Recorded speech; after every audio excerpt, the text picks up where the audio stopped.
우리의 이슈가 뉴스를 바꿉니다. 세상을 깨우는 황보선의 출발 새 아침. 네, 먼저 이 시각 가장 많은 관심 받는 뉴스 만관뉴 이현웅 아나운서와 함께 알아봅니다. 어서 오십시오. 네, 안녕하십니까, 이현웅입니다. 첫 번째 만관뉴 뭡니까? 네, 수험생 응원하는 대선 후보들 소식입니다. 대선 후보들까지 수험생을 응원한다. 오늘 수험생 시험 치르는 날이니까요. 어떤 응원 보냈습니까? 모든 대선 후보들이 현재 응원 메시지를 보냈는데요. 간략히 좀 소개를 드리겠습니다. 먼저 이재명 후보 같은 경우는 노력한 만큼 좋은 결과가 있을 것이라면서 본인 스스로를 믿으라고 했고요. 윤석열 후보는 자신의 사시 구수 경험을 이야기하면서 수험생들의 힘든 마음을 공감했습니다. 또 심상정 후보는 꼭 100점이 아니어도 괜찮고 천천히 가도 괜찮다면서 수험생들을 좀 토닥여줬고요. 안철수 후보 수험생과 학부모, 방역당국의 노력에 감사를 표하면서 대한민국을 기회의 땅으로 만들겠다고 했습니다. 이렇게 많은 사람들이 응원 메시지를 전하는 중에 반응이 가장 뜨거웠던 후보는 따로 있었는데요. 혹시 누구일 것 같으신가요? 허씨 아닙니까? 맞습니다. 아직 이름이 나오지 않은 대선 후보 허경영 후보인데요. 허경영 후보가 남긴 응원 메시지가 아주 반응이 뜨거웠습니다. 글 자체만 보면 모든 후보들 중에 가장 짧게 썼거든요. 허 후보 힘내라는 글과 함께 자신이 대통령이 되면 수능 시험을 폐지하고 딱 한 과목만 시험을 치르도록 하겠다. 이런 공약을 밝혔습니다.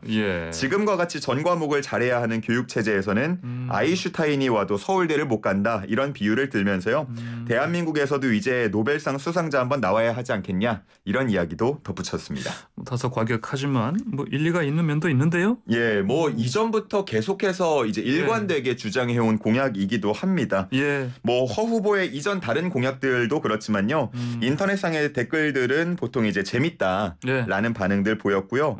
아마 이 부분에 대해서 반대의 의견을 가지신 분들도 많겠죠. 근데 그런 분들은 그냥 아마 터무니없다고 생각하고 웃어 넘겨서 그런지 이제 부정적인 댓글들이 많지는 않았습니다. 그렇군요. 어쨌든 이분은 일관성은 있습니다. 맞습니다. 이전 대선에서도 계속 수능 폐지하겠다 이런 얘기를 계속 해왔으니까요.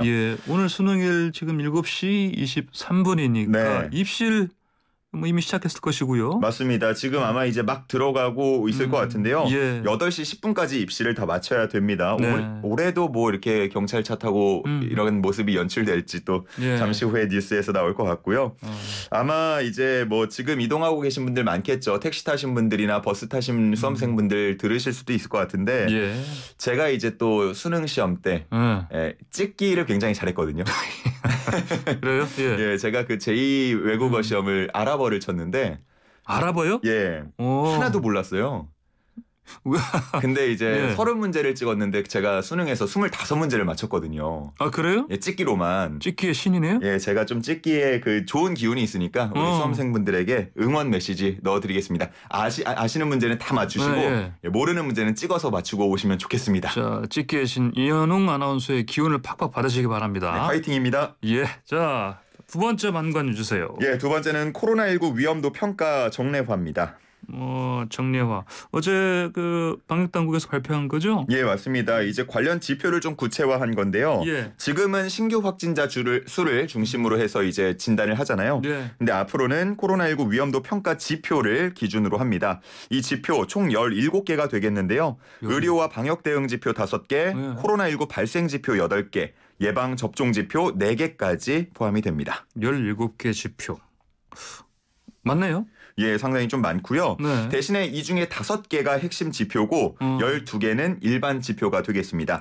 핵심 지표만 소개를 좀 드리면요. 기존에는 이제 일일 신규 확진자 수를 중심으로 봤지만 이제는 주간 신규 위중증 환자 수를 중심으로 보게 되겠고요.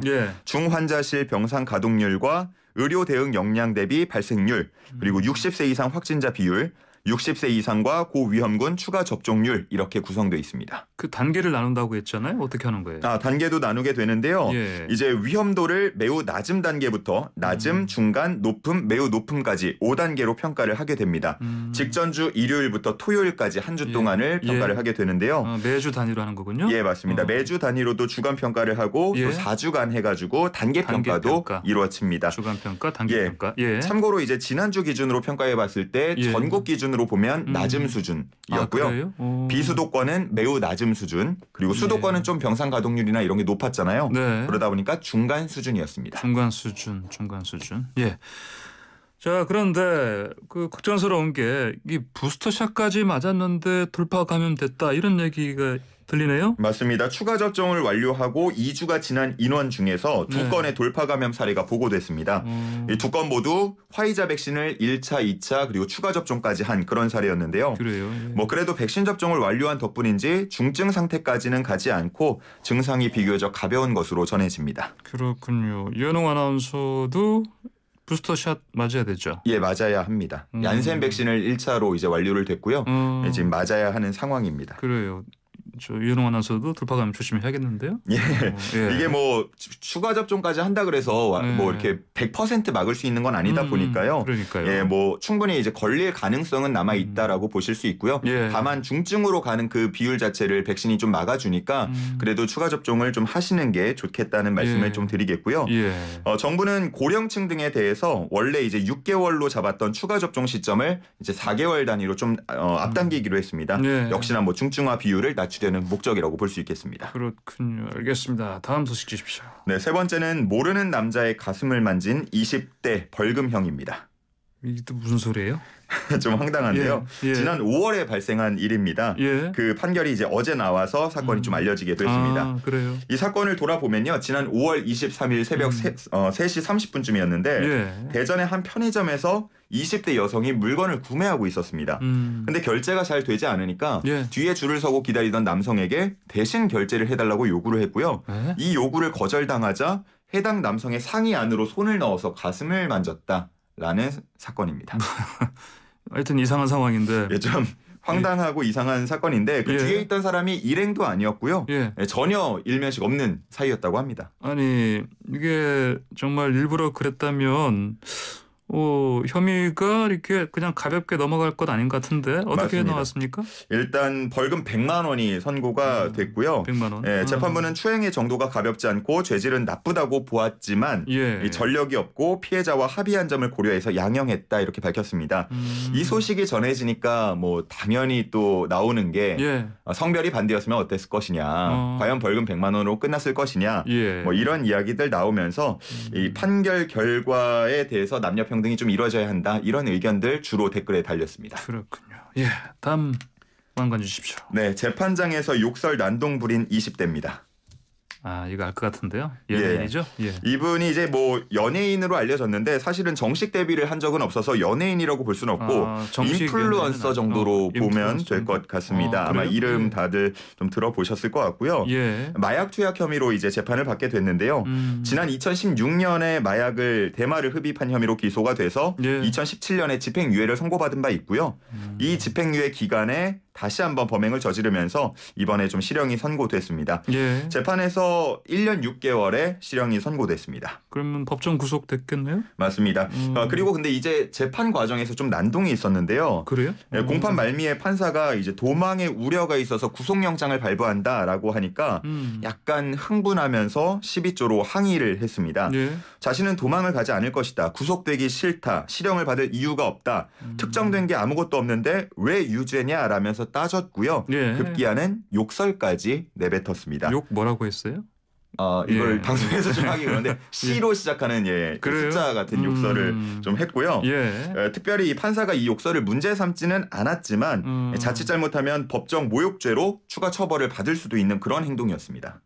숫자로 18. 예. 예. 알겠습니다. 하여튼 참 흥분을 많이 한 것 같아요. 이분이? 아마도 뭐 변호인이 좀 주변에서 말렸을 텐데 사전에 예. 그래도 흥분을 좀 참지 못하는 그런 모습이었고요.